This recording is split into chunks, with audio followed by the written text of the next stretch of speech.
Bonjour à tous et bienvenue dans ce deuxième webinaire de l'ANFA dédié à l'apprentissage immersif. Je suis Ekaterina Lavocat, responsable projet à l'ANFA et aujourd'hui nous avons un webinaire témoignage.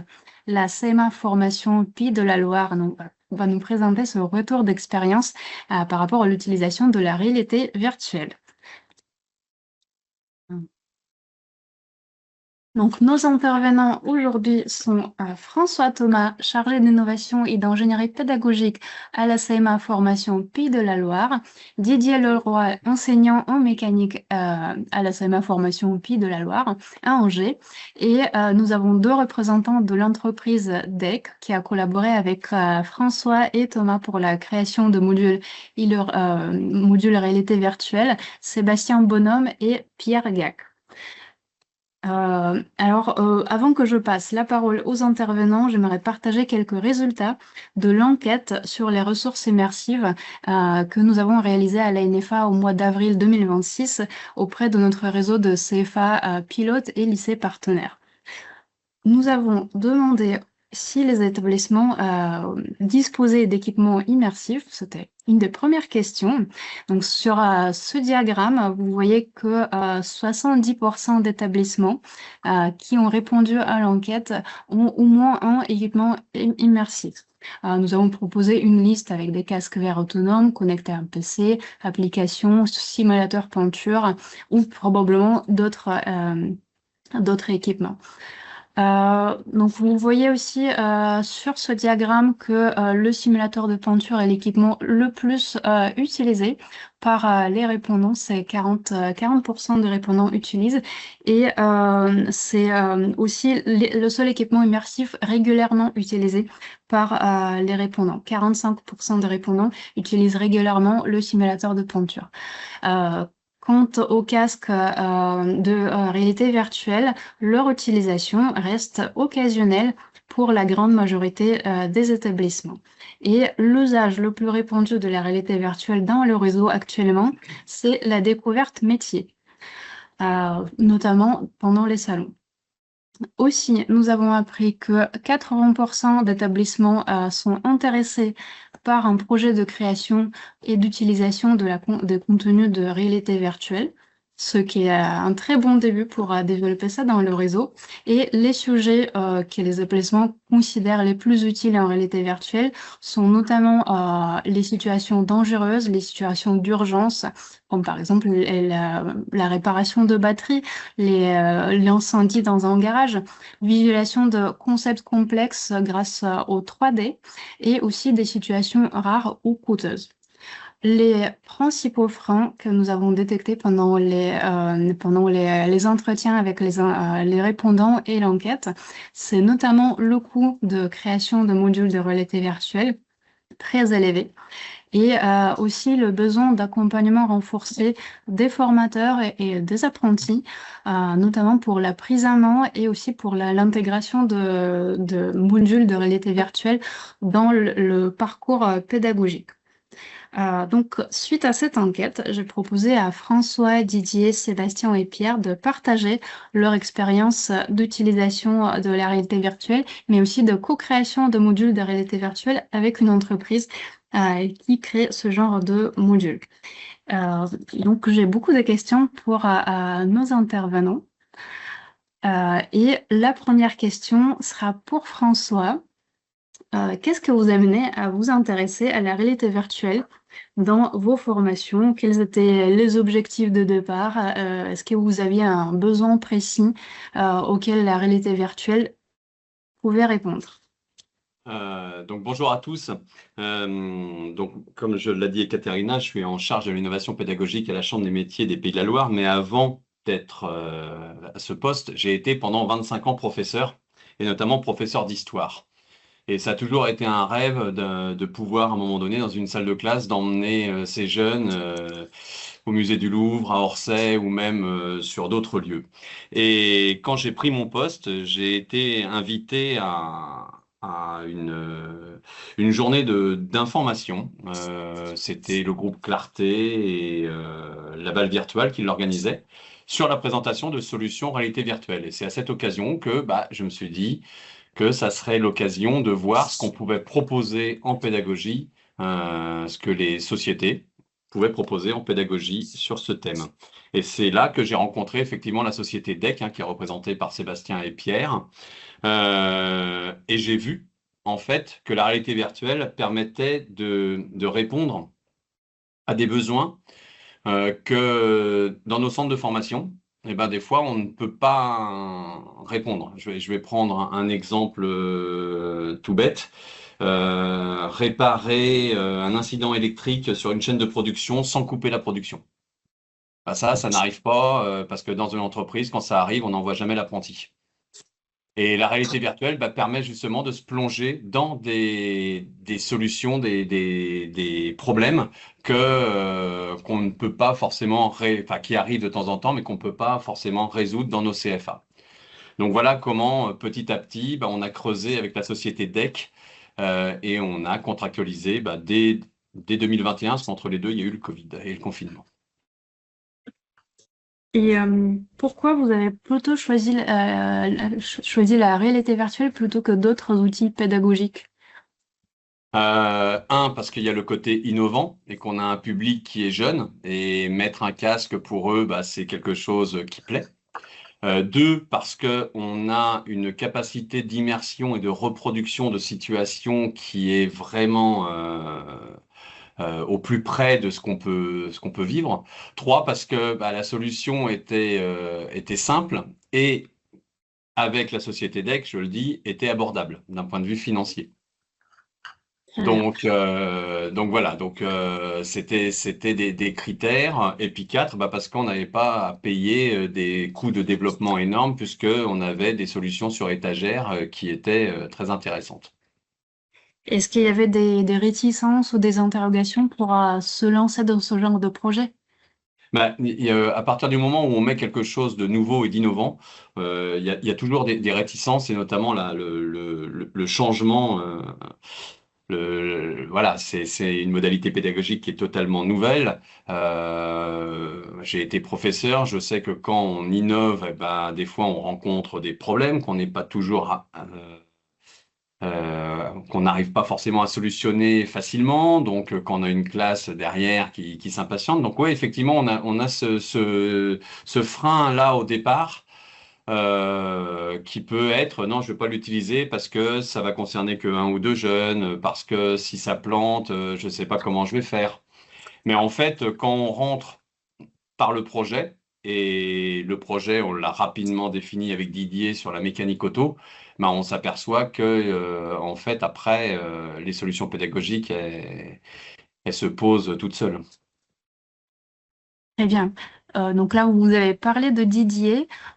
Didier, la question est pour vous, mais aussi pour tous les autres, pour Sébastien, Pierre, François, la co-construction de modules de réalité virtuelle.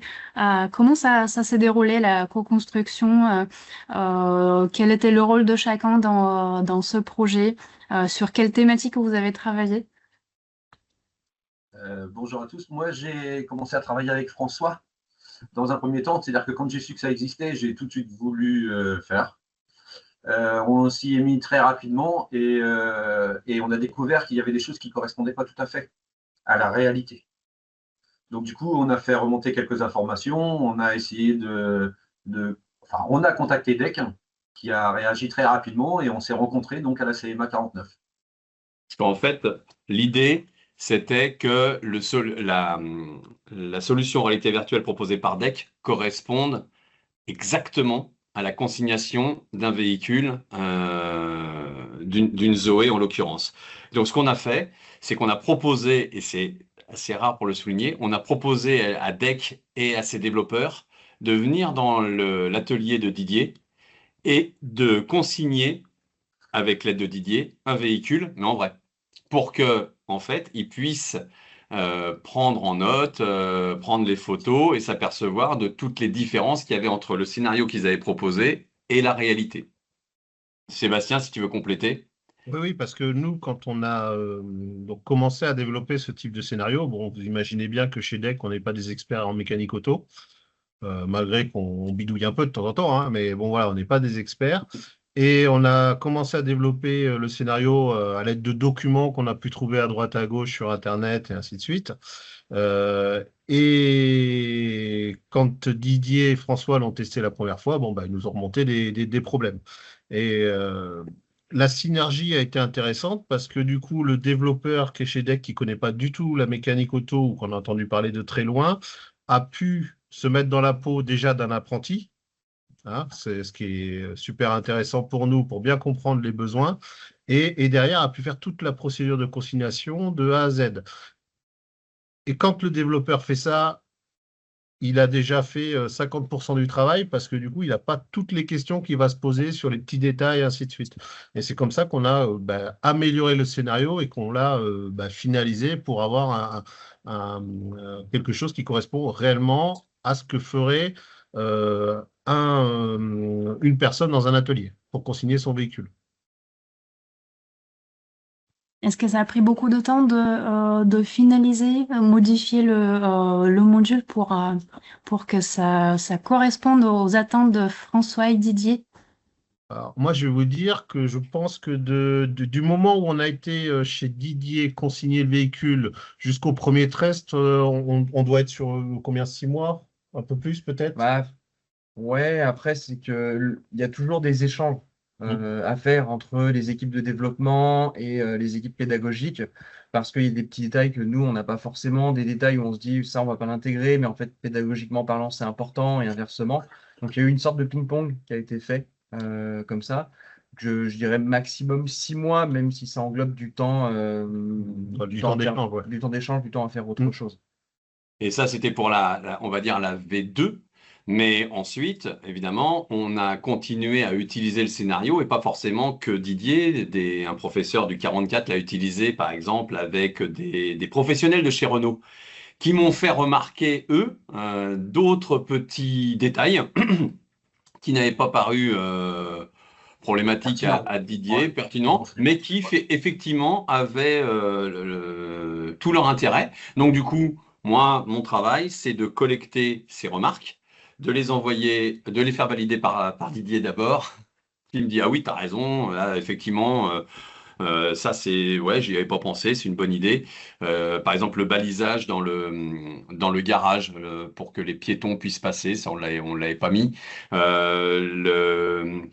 voiture sur le deuxième scénario, on remettait les plots pour isoler la voiture alors qu'elle avait déjà été consignée, donc il y avait des choses comme ça. Et donc, moi, je fais remonter. Et c'est Pierre et Sébastien, généralement, prennent en compte nos remarques et adapte. Donc là, la dernière version qui va sortir, bah, c'est une version qui est validée par Didier, mais également par de plus en plus d'utilisateurs. À la fin, on a vraiment un produit qui, qui est utilisable par tous. Oui, parce que ce que savent peut-être pas les personnes qui nous écoutent, c'est que le premier scénario qui était la consignation du véhicule électrique, DEC avait commencé à le développer, on va dire, tout seul. Et derrière, par contre, on a co-construit avec Didier et François un deuxième scénario qui est la dépose de batterie. Où là, ça a été clairement, donc déjà, dans un premier temps, une demande de Didier et de François, hein, pour améliorer le scénario. Et derrière, ça a été, toi, François, récupérer du matériel pour pouvoir le faire en réel chez Didier, et puis nous venir quand on le faisait en réel. Donc voilà, c'est tout un échange pour avoir une application après qui ressemble aussi le plus possible à la réalité.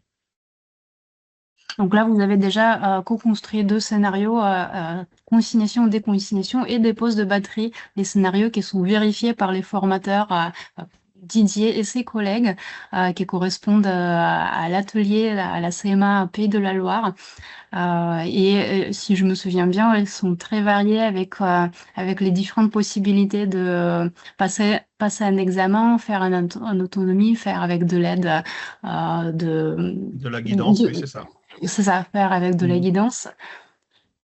Ah, très bien. Oui, on a vraiment les trois possibilités, ce qui permet vraiment à un jeune de pouvoir maîtriser complètement le process, parce que sur ce scénario-là, c'est vraiment, avant d'aller sur une voiture en vrai, c'est maîtriser le process pour pouvoir consigner et déposer une batterie en toute sécurité. Voilà, là, c'est vraiment la maîtrise du process. pas de risque de s'électrocuter, pas de risque d'abîmer la voiture. Tout à fait. Puis passer un grand nombre de jeunes aussi. Mm. C'est-à-dire qu'en fait, là, on peut passer quand même pas mal de jeunes en même temps, du coup. Parfait, Didier. Maintenant, question pour vous. Donc là, les modules ont été co-développés avec DEC et avec Louis. Comment vous intégrez ces modules dans vos séquences pédagogiques, dans le parcours pédagogique? À quel moment la réalité intervient dans le parcours pédagogique? Est-ce que vous préparez les apprentis pour la réalité virtuelle? Comment vous les placez? Souvent, il y a la question de nombre de casques utilisés pour faire la réalité virtuelle. C'est aussi très intéressant pour nous. Donc, est-ce que vous pourriez détailler tout ça? Détailler l'ensemble. Détailler l'ensemble. Comment je l'intègre? Eh bien, en fait, tout naturellement. En fait, moi, j'ai adoré le faire et je pense que le transmettre sous cette forme-là, ça se fait vraiment très, très bien. Je l'ai intégré très rapidement. Dès que je l'ai eu, en fait, je l'ai utilisé. Et en fait, j'arriverai même plus à m'en passer aujourd'hui. Alors, à quel moment ça intervient vraiment dans le parcours? En fait, moi, j'ai commencé avec les titres pro. C'était plus facile, petit groupe. C'était aussi des gens plus matures, donc c'était plus sympa et plus facile de l'utiliser. N'empêche que depuis 2 ans, je le fais aussi avec les groupes de Terminal Bac. Et puis, à venir, dans les mois qui viennent, sans doute tous les groupes de CAP. Donc ça, c'est pour tous nos apprenants. Comment moi je les prépare à la réalité virtuelle? En fait, ils savent juste qu'ils vont l'utiliser. On a quand même pas mal de jeunes qui sont des joueurs, qui utilisent très bien l'informatique. Moi, je l'ai utilisé sur les journées portes ouvertes, par exemple, où il y a des jeunes qui l'utilisent. Et puis après, ça se dit, quoi. Ça se dit de groupe en groupe qu'en fait, je vais le faire, que je vais l'utiliser et que finalement, c'est tellement immersif que c'est bien, quoi. Tout simplement, c'est bien. Il faut vraiment l'essayer. Moi, concrètement, je n'ai qu'un seul casque. Bon, j'en veux bien plusieurs, hein, ça c'est juste un appel. En salle, en fait, en amont des pratiques, je vais d'abord faire un cours. Ce cours, il est sur le vocabulaire, les voitures, les dangers, l'analyse des risques. Et puis du coup, j'ai récupéré un petit tuto aussi de conciliation d'une Zoé. Donc ça m'aide à les préparer à ce qui va arriver après. Mes pratiques donc, vont démarrer par la réalité virtuelle. Donc principalement, moi, conciliation, déconciliation, avec un tableau interactif que je branche dessus, puisque moi, je suis sur la mallette, donc l'ancienne génération. Ça va me permettre de faire des démonstrations et que tout le monde voit ce qui se passe en ayant une vue de la personne qui est en immersif dans le casque. Je m'installe dans l'atelier et pas complètement à part, c'est-à-dire que là, en fait, moi, j'ai juste besoin de 3 mètres sur 3 à peu près pour pouvoir placer la réalité virtuelle, mon tableau, et je vais les faire tourner sur mes TP tournants, en fait. Moi, je travaille sur la base de TP tournants. Ils vont tous commencer par la réalité virtuelle avant d'arriver sur le réel, les faire travailler en binôme, et puis en binôme parce que de toute façon, il y en a un dans le casque et un qui va lire les consignes réelles du constructeur. C'est là où on revient à ce qu'on a dit tout à l'heure, ça correspond parfaitement à cette voiture, hein, la fameuse Zoé, qui est derrière moi. Et du coup, un qui lit les consignes de chez Renault et un qui est en immersif dans le casque. Les autres, ils vont pouvoir faire soit le Serious Game, d'Eduscol par exemple, soit de l'Electude, soit revoir le tuto de consignation.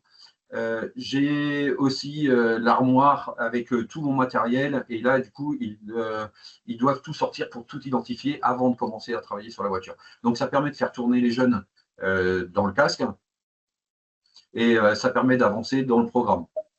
Là ils sont à peu près 30 à 45 minutes chacun dans le casque. 5 minutes de débriefing sur les erreurs éventuelles, ce qui a pu se passer.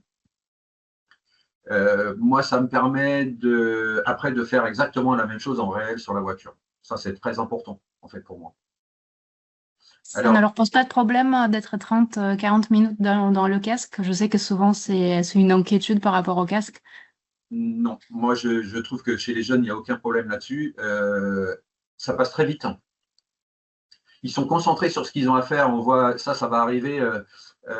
Vraiment, à la fin, on se rend compte de tout ça. C'est-à-dire qu'en fait, ils sont concentrés sur ce qu'ils ont à faire. Ils ne sont pas perturbés par ce qui peut se passer à côté. Et ça, c'est un vrai bonheur. Je peux préciser quand même que moi, j'ai testé quasiment toutes les solutions, tous les scénarios proposés par DEC. Et en fait, on n'a pas ce lag qu'on peut des fois avoir, de ne pas se sentir bien. Voilà. Le mal des transports, hein, François. Le mal des transports, voilà. Ouais. Et voilà. Et en fait, tout ce que les déplacements se font pas se font d'une certaine manière qu'on n'est pas malade dans le casque. Pour l'avoir utilisé avec un nombre quand même assez important d'apprenants sur différents scénarios autres que la réalité virtuelle, j'ai jamais eu de jeunes qui ont souffert de ce mal de transport. C'était une petite parenthèse par rapport à ça sur les 30 minutes. Voilà. Ouais, c'est ça. Après la séance, moi, comment j'utilise tout ça après la séance? Alors moi, c'est pas que après la séance, hein. Je l'utilise aussi pendant la séance de pratique, hein, en réel sur le véhicule. C'est là où je vais m'apercevoir s'ils ont bien acquis les différents points. Moi, je me rends compte que quand ils arrivent sur la voiture, et ça, ils le disent presque tous, ils ont l'impression d'avoir déjà fait. Et c'est là qu'on a gagné, en fait. Parce que ça nous permet de faire tourner sur un groupe, tout simplement. On peut sortir aussi des comptes rendus, hein. Moi, à certains moments, je m'en sers, à d'autres un peu moins. La solution nous permet d'avoir un petit compte rendu des erreurs qui sont faites, principalement quand c'est guidé. On verra que pour certains, un peu plus tard, j'y reviendrai, mais pour certains, ils y vont tout seuls après et ils le font sans l'aide ou en mode examen. Et ça aussi, c'est plutôt pas mal. Vous utilisez plus souvent le mode guidé ou le mode en autonomie? Alors, le mode guidé au départ, une obligation. Moi, je les oblige sur le mode guidé au départ. Parce que sinon, ils vont y passer trop de temps. Donc, en fait, le mode guidé au départ, et puis, une fois qu'ils ont tourné, puisqu'on est bien sur des TP tournants, il faut qu'ils aient fait ça, qu'ils aient vu les autres solutions, et en tout cas la réalité aussi, pour après revenir et faire dans le non guidé. Les bénéfices, moi, réels, vraiment, vraiment réels. Alors, c'est vrai que ça change des pratiques habituelles. Une autre manière d'enseigner, peut-être, tout simplement. Moi, ce que j'y retrouve en fait en bénéfice réel, c'est de la concentration. Ils sont dans leur bulle et puis autonomie. Hein, pour moi, c'est les deux grands mots, concentration et autonomie. Alors, c'est vrai qu'avec des titres pro qui sont plus matures et plus âgés, c'est plus simple. Avec des bacs pro, ça a plutôt très bien fonctionné, je trouve. J'avais un petit peu peur au départ, parce que les groupes sont un peu plus nombreux. Mais en fait, non, ça s'est plutôt bien passé. Très bien passé. C'est une nouveauté, donc voilà, ça les intéresse aussi. Et puis réellement, on est réellement sur la voiture, quoi. Il n'y a pas photo, on est sur la voiture. Ça correspond vraiment. Les gars ont fait un vrai travail derrière. C'est vraiment bien. Oui, j'avais une question. Donc, qu'est-ce que vous pensez par rapport à compétences? Sur quelles compétences la réalité virtuelle pourrait être plus pertinente, plus intéressante? Est-ce que ce sont des compétences process ou gestes ou la compréhension de fonctionnement là maintenant avec votre expérience? Les trois. Ils apprennent le geste sur quelque chose où il n'y a pas de danger. Lire les méthodes et intégrer les méthodes sur quelque chose où il n'y a pas de danger. Et puis être autonome sur quelque chose où il n'y a pas de danger. Voilà. Ça, c'était moi, ça a été ma vision dès le départ de l'utilisation de ce casque et de la solution DEC. Dès le départ, j'ai pensé à ça. En fait, c'est pour ça que je voulais absolument travailler avec. Parce que là, du coup, après, quand ils arrivent sur les voitures, c'est tellement plus simple. Tellement, tellement plus simple. Très sincèrement, si j'avais pas ça, je pourrais travailler qu'avec une seule voiture et un seul jeune. Il faudrait être en permanence avec eux, en permanence à surveiller ce qu'ils font, à relire les méthodes avec eux. Alors que là, ils vont l'avoir déjà fait, refait, avant d'arriver en réel. Et là, ça me permet vraiment de travailler avec deux voitures. Vraiment. Et sans prendre de risques. On a une question de Steven Brissot et l'organisation qu'a mis en place Didier en fait répond à cette question-là. Alors oui, les jeunes ils sont pas seuls en fait pendant 40 minutes. C'est que déjà tout ce que le jeune voit dans le casque, c'est reporté sur un écran. Donc en fait, Didier dans son atelier voit exactement ce que le jeune fait sur l'écran. Et deux, il a organisé son atelier il a organisé son cours dans l'atelier en différents ateliers tournants. Donc en fait, Didier, lui aussi, il passe d'un atelier à un autre. Donc en fait, il passe aussi voir régulièrement le jeune qui est en réalité virtuelle pour tout va bien. Et généralement, tu les mets en binôme ou en trinôme. Je les mets en binôme, ils sont toujours en binôme. Un dans le casque et un qui lit les consignes. Voilà, donc en fait, ils sont pas seuls, ils sont en autonomie, mais ils ne sont pas seuls pendant les 40 minutes ou les 30 minutes que peuvent durer l'expérimentation. Bien sûr que effectivement, je suis toujours là. Voilà, on n'a jamais laissé un jeune seul quel que soit le scénario utilisé, on les a jamais laissés seuls. Soit effectivement les deux, le reste de la classe est dans une salle à côté et le professeur fait les deux. Mais voilà, ils sont en autonomie, mais ils ne sont pas seuls. Le plus souvent, c'est dans l'atelier. Hein. Le plus souvent, c'est à peu près 4 postes et les 4 sont dans l'atelier. Et je suis très proche des voitures qui vont fonctionner, mais aussi un visuel toujours sur l'écran. Voilà. Et dans l'absolu, est-ce que vous pensez que c'est possible de les laisser seuls ou pas, du coup, les élèves? Ça dépend du niveau. Oui, ça dépend du niveau. Il y a certaines classes, tu ne feras pas parce que voilà. Mais moi, j'ai testé sur d'autres scénarios qui sont des scénarios en boulangerie développés par DEC. J'ai testé avec des classes de CAP. J'ai eu aucun problème de discipline et j'ai testé jusqu'à 6 casques en même temps parce que le scénario le permettait, c'était la chasse au risque. Et j'ai pas eu de problème de discipline sur ce groupe-là. Pareil avec un autre scénario. Donc effectivement, on pourrait mais bon, c'est pas le but non plus. Non, le but, c'est de trouver une organisation pédagogique qui te permet à un moment donné de les laisser en autonomie, mais tout en passant d'un atelier à un autre. Alors, ça change la posture de l'enseignant. Il est plus à donner directement un message en cours descendant. D'accord ? Il faut organiser ses ateliers, mais voilà. Mais c'est pas le but de laisser le jeune tout seul. Non, jamais. De toute façon, quelqu'un tout seul, là, ça fonctionne pas, je pense. Ouais. Pas aussi bien, en tout cas. Bien sûr. Nous avons une autre question de Didier Boutinet. Ce système semble idéal pour la consignation, mais est-ce qu'il y a d'autres applications sur lesquelles ce système serait pertinent? Qu'est-ce que vous en pensez? Alors moi, j'utilise les deux autres, hein, c'est-à-dire que conciliation, déconsignation, j'utilise dépose batterie. Et ça, c'est quelque chose qu'ils font la plupart du temps pour les titres repos, par exemple, complètement en autonomie. C'est-à-dire que quand ils sont déjà passés sur la voiture et qu'ils ont un petit moment de libre, ils vont aller faire en virtuel, puisque la dépose batterie, on va la faire tous ensemble après, mais ils commencent déjà en virtuel. Et puis, la troisième compétence là, qui est vraiment bien, c'est l'analyse de risque. Enfin, moi, j'attache beaucoup d'importance à l'analyse de risque et la recherche là dans la solution, chercher les erreurs dans un atelier. Moi, je trouve qu'elle est parfaite aussi pour ça. C'est-à-dire que là, il y a des choses qu'on peut faire en virtuel qu'on ne pourrait jamais faire en réel, quoi. Donc ça, c'est pareil, c'est top, quoi. Alors, dépose batterie de traction. Hein. Je réponds tout de suite à la question. Oui, batterie de traction, bien entendu. Et justement, pour la dépose batterie, quand on a créé ce scénario avec Sébastien et Pierre, Le problème résidait dans le fait que sur tous nos CFA, nous n'avions qu'un chariot élévateur pour déposer ensuite la batterie. Donc, il était sur Nantes, donc moi je l'ai amené dans les ateliers pour le coup. Là, la réalité virtuelle fait que Didier il dispose d'un chariot tout le temps.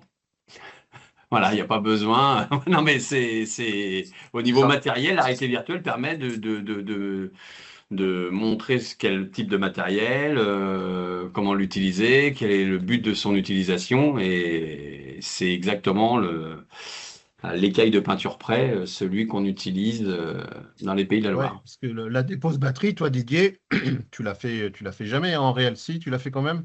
Si, je l'ai fait en réel, mais c'est vrai que c'est plus complexe déjà. Alors, je le fais qu'avec les titres pro. Bien sûr, on ne le fait pas pour l'instant avec les bacs ni avec les CAP. Mais de toute façon, il va falloir que ça vienne aussi. Donc, sur tous les groupes, il va falloir qu'on en fasse. C'est une partie tellement. Enfin, les gens s'en font toute une montagne. En fait, c'est pas si compliqué que ça. Là, la réalité virtuelle, elle permet aussi de montrer que c'est plutôt simple à faire et qu'il faut le faire. Oui, c'est ça. Ouais, moi, Pour je les peux le faire entreprises, maintenant. toi, tu peux le faire. Ouais. C'est bon. Moi, je sais faire aussi maintenant. Je propose oui, je propose de répondre à la dernière question pour l'instant avant de passer à la suite pour finir dans les temps. Pour les CAP, est-ce qu'un module de distribution pourrait être pertinent? Oui, moi, de toute façon, je suis partisan d'en passer un maximum. Distribution, après, il faut faire. Moi, je pense qu'il faut essayer. Je pense qu'il y a moyen de faire. C'est le développement. Ouais, voilà, c'est du Là, développement. Et la question qu'il faut se poser quand on fait du virtuel, c'est déjà, est-ce qu'on peut le faire en réel facilement ou pas? Parce que si vous commencez à faire du virtuel pour faire du virtuel, il n'y a pas un intérêt. Bon, si ce n'est que ça nous fait vivre, hein, moi je serais très content, hein. Mais il faut le penser pédagogique. Alors la distribution, j'y connais rien en mécanique, hein. Est-ce que c'est compliqué à faire en réel? J'en sais rien. Est-ce que le faire en virtuel, ça autonomise plus l'élève? J'en sais rien. Vous voyez, c'est ce type de questions qu'il va falloir se poser. En revanche, on est en train de réfléchir à plutôt, et moi j'ai commencé à en parler de mon côté, c'est comment venir dépanner un véhicule électrique en panne sur le bord d'une autoroute, par exemple, ou sur une voilà. Ça, par contre, c'est pas tous les jours qu'on a un véhicule électrique qui est en panne et qu'on peut emmener une classe sur une route de campagne pour réparer ce type de véhicule. Donc là, quelles sont les conditions de sécurité à mettre en œuvre? Quelles sont les premières interventions? Donc là, la réalité virtuelle va totalement permettre d'envoyer un jeune, effectivement, sur une route et commencer à faire son balisage, à faire les premiers diags, à faire les premières opérations d'urgence, etc., etc. Et là, en fait, la réalité virtuelle, elle répond vraiment parce qu'on ne peut pas le faire. Oui. Et là, on apprend à la fois le process et on a en plus une situation en extérieur. Tout à fait. Comme l'enquête a montré, les situations rares sont des situations considérées comme très utiles pour développer en réalité virtuelle. Je propose qu'on avance. Et là, on a parlé de différentes situations qui peuvent être utiles pour développer en réalité virtuelle. Question pour Pierre et Sébastien. Les conditions de réussite et les points de vigilance pour les CFA qui veulent commencer à utiliser la réalité virtuelle. Quels prérequis vous semblent indispensables pour réussir l'intégration de la réalité virtuelle dans un CFA ou dans le lycée? Oui. Alors là, la première chose et la chose, je vous dirais, la plus importante avant de parler budget, matériel et tout ce que vous voulez, c'est d'avoir des gens motivés. Et pourquoi ça a marché chez François? C'est parce que on a trouvé Didier qui était motivé. Voilà, tout simplement. Si vous n'avez pas des personnes qui s'intéressent à la techno et qui veulent la mettre en œuvre avec les élèves, vous avez beau avoir tout le matériel et tous les plus beaux scénarios du monde, ça ne marchera pas. Donc, il faut d'abord, avant de commencer, identifier les potentielles personnes que ça va intéresser. Et vous verrez que les potentielles personnes que ça intéresse, après, l'amèneront aux collègues parce que les collègues vont voir que ça marche et petit à petit, les collègues vont s'en emparer. Je ne sais pas si ça marche comme ça chez toi, chez Didier. Oui, si, là, c'est comme ça. Et là, on a une réunion de formation et de passation en fait pour former avec Didier un nouveau collègue vendredi prochain. Voilà. par exemple. Oui. Et c'est ça qui fait que voilà, il y a un professeur qui parle à un autre professeur qui ont les mêmes problèmes, les mêmes contraintes, et du coup, si ça marche chez l'un, il n'y a pas de raison que ça ne marche pas chez l'autre. Donc, il faut trouver cette personne ou ces personnes qui sont intéressées. La deuxième chose, c'est ne pas faire du virtuel pour faire du virtuel. Il faut qu'on le pense dans une progression pédagogique. Si vous ne le pensez pas dans une progression pédagogique, ça va faire joli dans votre atelier. Vous aurez un bel écran avec un beau casque et puis des élèves qui s'amusent. Mais derrière, qu'est-ce que les élèves apprennent? Et ça, il faut y penser aussi quand on commence à travailler, à se dire on va faire du virtuel. Hein, c'est pour ça que chez Didier, l'idée, dans un premier temps, ça a été quand même d'amener des élèves sur quelque chose de dangereux et de les préparer en amont pour qu'ils puissent intégrer un parcours pédagogique un peu moins dangereux, du coup, derrière, vu qu'ils sont préparés. Donc, c'est le deuxième point. Il y a autre chose, il faut aussi que tout ce qui est produit en virtuel soit en rapport avec des référentiels. D'accord? Faut pas avoir du virtuel. Alors aussi, toi, François, tu l'utilises pour visiter des musées ou des choses comme ça. Mais si on prend, par exemple, dans la mécanique, il faut qu'on s'adapte, qu'on s'accroche au référentiel du métier. D'accord? Faut pas faire tout et n'importe quoi.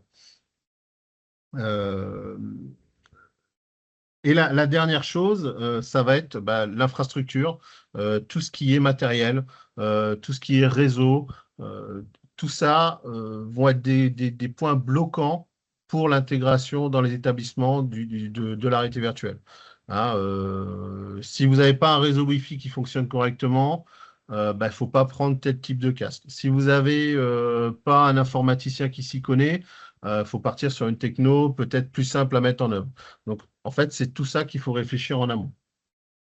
Alors après, quand même, pour compléter, les solutions que vous mettez en place sont de plus en plus simples. Oui, parce que Didier, quand voilà. il a commencé, d'ailleurs, il a toujours, Il fait malheureusement, toujours. J'ai pas été formé aux nouvelles. mais ouais, la modalité casque autonome n'existait pas quand il a commencé. Donc, ça veut dire que ça demande une connexion avec un ordinateur, de brancher un câble ou de faire un lien Wi-Fi. Donc, si vous êtes technophobe, c'est compliqué. Voilà, c'est compliqué. Malgré tout, si vous avez un peu de sens technologique, vous allez y arriver, mais il faudra se plonger dedans. Les nouvelles technos, notamment l'arrivée du casque autonome, font que toute cette partie mise en service, mise en œuvre, qui pouvait être un frein énorme, hein, parce que si vous êtes devant 30 élèves et puis que votre casque, vous n'arrivez pas à le connecter au PC, vous n'arrivez à rien à faire, votre séquence, elle est foutue. Hein. Donc, mais toute cette problématique est atténuée grâce à la modalité autonome. Voilà, s'il y en a qui ne connaissent pas, on pourra peut-être en reparler, mais vu qu'on est un peu contraint par le temps, c'est Ekaterina qui nous dira. Mais voilà, c'est ça qu'il faut voir. Hein. Les technologies évoluent très très vite et du coup, c'est de plus en plus facile à mettre en œuvre. Je profite pour glisser une question. Donc là maintenant, avec les casques, les modules que vous avez développés qui fonctionnent sur les casques autonomes, les modules fonctionnent avec tous les casques VR disponibles sur le marché. Alors, oui, mais oui, mais non. Pierre, il dit mais non. Ouais, là, ça, c'est le technicien. Moi, je suis commercial, je vous dirais tout. Ça fonctionne avec les casques grand public, mais il existe aussi des casques professionnels tels que les Pixma ou d'autres casques. Mais c'est des casques à 5 ou 6 000 euros, donc je pense que c'est en dehors du scope de la formation. Mais c'est compatible avec les casques du marché principaux, les seuls d'ailleurs. Quest et Pico. Sont les Pico et Meta. Les Meta Quest 3. Alors après. Je pense que ça répond à la question, oui. Voilà, mais ça marche. Et les HTC Vive aussi, pardon, j'ai oublié. Oui, HTC Vive qui sont des casques qui ont un peu plus d'âge derrière eux. Mais par contre, quand on vous dit mais non, c'est parce que on va vous conseiller fortement pour la mise en service et pour l'application dans vos établissements scolaires d'éviter le Quest.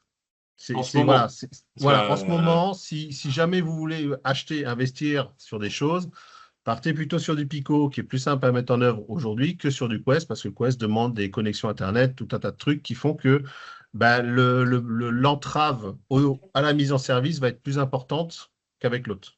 Disons que Quest n'a pas la dimension pédagogique. Pour lui, un Quest, tu achètes un casque, c'est pour jouer, faire du gaming chez Ça. toi.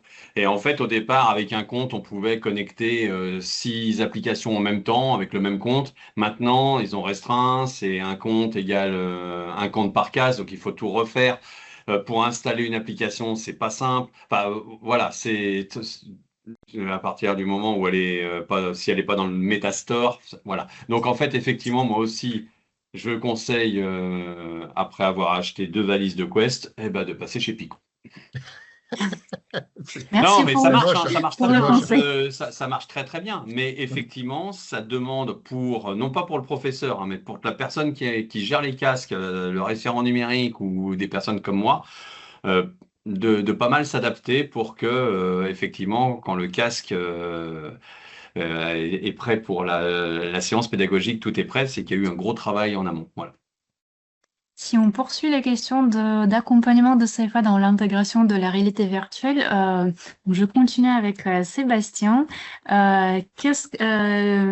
un CFA souhaite se lancer dans un projet d'intégration de la réalité virtuelle, comment un accompagnement avec DEC se déroule complètement? Qu'est-ce que DEC pourrait proposer à un CFA? Là, on a vu que vous avez déjà 3 modules. Consignation, déconsignation, dépose de batterie, recherche de risques, recherche d'erreurs dans un atelier automobile. Qu'est-ce qu'il y a d'autre dans l'accompagnement DEC? Alors, comme on a travaillé avec François, en fait, alors oui, on a des applications sur catalogue. Ça, bon, bah après, si je voyais une question, si on veut tester, comment on fait? Bah écoutez, on vient vous voir, on vous met le casque sur les yeux, puis on vous fait tester. Ça, c'est du catalogue, donc il n'y a pas de problème. On vous accompagne aussi pour la mise en service, on vous forme sur l'utilisation. Voilà, ça, c'est des choses, on va dire, standards.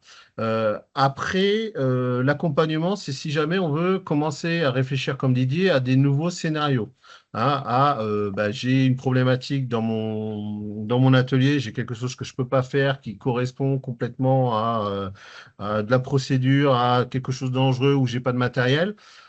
On peut venir vous accompagner pour réfléchir à la conception d'un scénario pédagogique autour de la réalité virtuelle. D'accord? Donc, on peut venir aussi vous accompagner dans comment l'intégrer bah, dans votre TP tournant, par exemple, comme Didier le fait. Voilà, voilà. Notre expertise ne s'arrête pas au développement de scénarios de réalité virtuelle. Chez DEC, ça fait 25 ans qu'on fait de la pédagogie, c'est-à-dire qu'on fait du matériel pédagogique. Donc, ça veut dire qu'on crée des parcours de formation déjà depuis un certain temps. D'accord? Donc, on peut vous aider à intégrer ces nouvelles technologies dans votre travail. C'est la différence, hein, si je me permets, c'est la différence aussi entre la société DEC, cette dimension pédagogique qu'ils avaient obtenue avant, et des startups qui sont présentes sur le marché, qui proposent de très très bons produits, mais qui vont pas avoir cette dimension pédagogique. C'est-à-dire que quand on a vraiment un problème et qu'on appelle DEC, ils savent de quoi on parle. C'est important. Alors que dans certaines startups, bon, il y a des développeurs et tout ça, mais ils n'ont pas cette fibre pédagogique, donc ils comprennent pas toujours les problématiques qu'on peut rencontrer dans une salle de classe. Et comment les établissements peuvent accéder au contenu que vous avez proposé, que vous proposez? Alors, bah, là, c'est assez simple. Hein, vous avez donc sur notre site web, vous avez les différents modules de formation parce que là, on a parlé que la partie véhicule, la partie automobile, mais on a parce que nous, on est électricien de base, donc on a commencé par l'électricité, donc on a pas mal de modules de formation qui sont disponibles, que vous pouvez tester. Et après, bah, c'est un choix. Comment je peux vous dire comment vous souhaitez l'utiliser? Est-ce que vous avez déjà des casques? Est-ce que vous partez de zéro? Est-ce que vous avez un peu de financement pour acheter une licence pérenne? Est-ce que vous pouvez faire de l'abonnement pour avoir les mises à jour tout le temps? Voilà,